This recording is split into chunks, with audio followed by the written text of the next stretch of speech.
Pemirsa, Anda kembali di Kabar Pagi. Hari pertama puncak acara KTT ASEAN 2023 ditutup dengan welcoming dinner dan juga sunset viewing. Jamuan makan malam atau welcoming dinner dimeriahkan oleh tampilnya musisi muda tanah air serta seni budaya tradisional berlatar panorama Teluk Labuan Bajo. And please enjoy the dinner, enjoy Labuan Bajo, and enjoy the show. Aku jumpa diri di suatu suasana, terasa getaran dalam dada. Tampilnya kekayaan seni pertunjukan musik dan tari yang kental warisan budaya dalam bingkai panggung spektakuler menjadi pemuncak kemeriahan acara jamuan makan malam KTT ASEAN 2023. Para kepala negara dan delegasi KTT ASEAN 2023 menghadiri acara mengesankan yang dilangsungkan di kawasan Pelabuhan Marina Labuan Bajo, Kabupaten Manggarai Barat, Nusa Tenggara Timur. Deretan musisi muda tanah air menampilkan talenta terbaik mereka.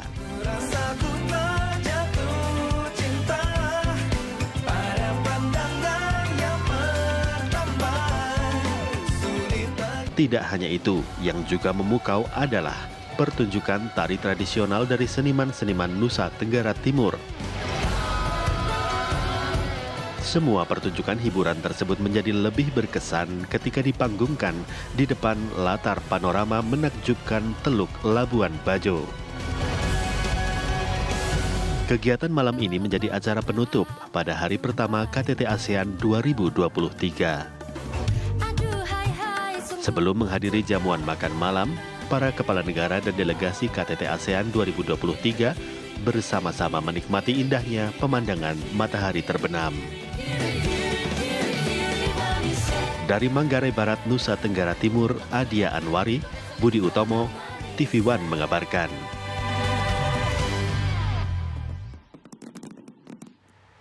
Lalu apa agenda KTT ASEAN hari ini? Langsung saja kita tanyakan update-nya kepada Adi Anwari, reporter TV One.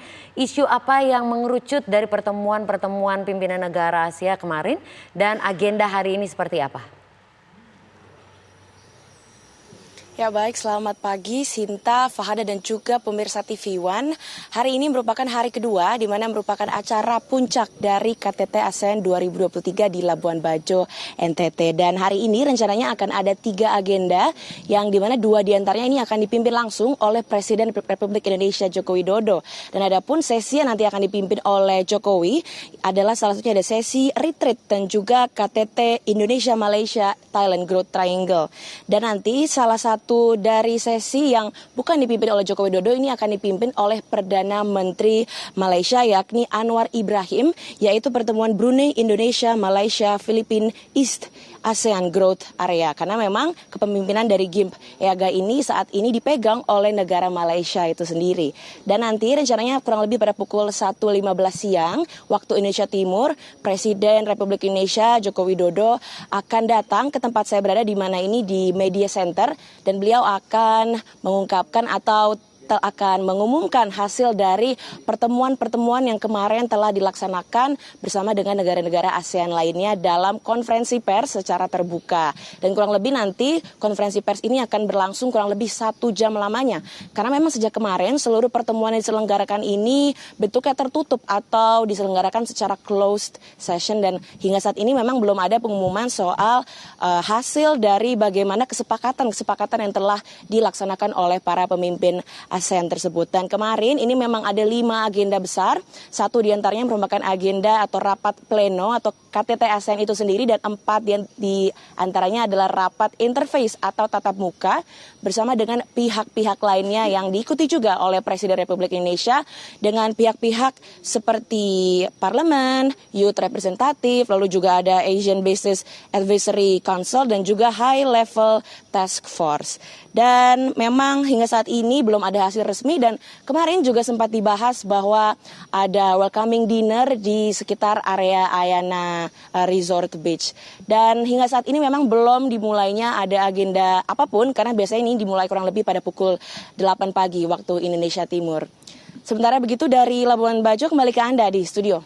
Ya, Adia, meskipun hasil ini memang belum ada, tapi apakah ada gambaran hasil yang nantinya akan disampaikan pada puncaknya hari ini? Kira-kira isu apa ini, Adia, yang paling menjadi perbincangan para pimpinan-pimpinan ASEAN?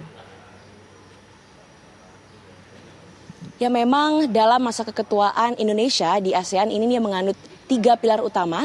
Salah satunya ada Asian Matters, di mana di dalam pilar pertama ini memang Indonesia menekankan beberapa isu yang ingin diselesaikan yang memang sedang disoroti hingga saat ini di kawasan ASEAN. Salah satunya adalah TPPO atau tindak pidana perdagangan orang, lalu juga ada isu migran dan juga isu-isu krusial lainnya. Selain itu memang ada yang menarik karena memang tahun ini merupakan tahun pertama di mana negara Timor Leste pertama kali bergabung dalam pertemuan KTT. Namun hingga hari ini atau hingga saat ini status dari negara Timor Leste ini masih menjadi negara observan karena memang belum bisa mengikuti pertemuan secara penuh karena statusnya belum menjadi negara status penuh begitu keanggotaannya. Begitu. Balik ke studio. Terkait dengan isu ekonomi seperti apa yang menjadi pembicaraan selama KTT ini berlangsung?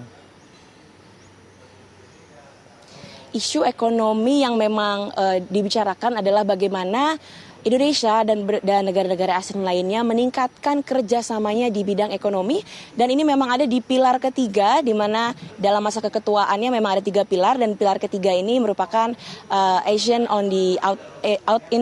Outlook on the Indo-Pacific, di mana Indonesia ini juga menekankan agar bekerja sama dengan negara-negara di Indo-Pasifik dan memang menekankan untuk lebih bekerja sama dalam bidang ekonomi dan ekonomi berkelanjutan, begitu.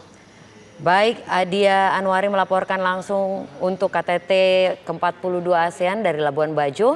Dan kita lanjutkan kabar pagi pemirsa. Panglima TNI Laksamana TNI Yudo Margono memastikan keamanan laut selama berjalannya KTT ASEAN 2023 di Labuan Bajo, Nusa Tenggara Timur, dan pengamanan utamanya dilakukan di Pinisi Ayana Lakodia yang digunakan oleh para kepala negara ASEAN. Dan berikut pernyataan Panglima TNI Yudo Margono. Cek kesiapan kapal, kemudian keamanan kapal juga kita cek tadi, ada pasukan yang ngecek di bawah kapal tentang keamanan kapal mulai dari badan kapal sampai ke draftnya kapal tadi kita lihat semuanya, dan juga kita melihat keamanan dari laut ya, khususnya karena sekarang ini para kepala negara sudah meeting di Hotel Merorah ini ya, tentunya dari sisi keamanan kapal-kapal yang melintas maupun keamanan laut ini kita jaga ketat. Yang tadi saya sampaikan, saya tanya pada prajurit yang melaksanakan pengamanan di situ. Dan sejak rangkaian tadi pagi, kemudian pelaksanaan dari pergerakan dari hotel penginapan para kepala negara, kemudian sampai Merorah, sudah kita monitor semuanya dari command center, juga dari prajurit nanti yang kita cek di lapangan yang sekarang sedang melaksanakan meeting di sana. Nah, kita cek sekarang untuk nanti rangkaian berikutnya, ya termasuk yang nanti acara dinner di Ayana juga nanti akan kita cek kesiapannya semuanya. Ya termasuk ini cuaca ini. Ya sejak kemarin kita sudah koordinasi dengan BMKG, BNPT untuk TMC cuaca ini. Ya kemarin sudah disebar 10 ton ya garam dengan 2 pesawat TNI AU. Pagi ini juga dikirim lagi 10 ton untuk antisipasi, mudah-mudahan nanti sore bisa terang.